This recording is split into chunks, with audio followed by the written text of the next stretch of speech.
رسول اللہ صلی اللہ علیہ وسلم نے فرمایا، تم لوگ اپنی اولاد، خادم اور مال کے لیے بد دعا نہ کرو، کہیں ایسا نہ ہو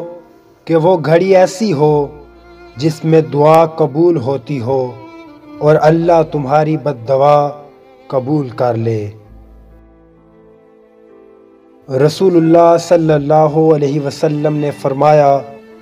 تم میں ہر فرد سے اللہ تعالیٰ قیامت کے دن اس طرح کلام کرے گا کہ اللہ کے اور بندے کے درمیان کوئی ترجمان نہیں ہوگا۔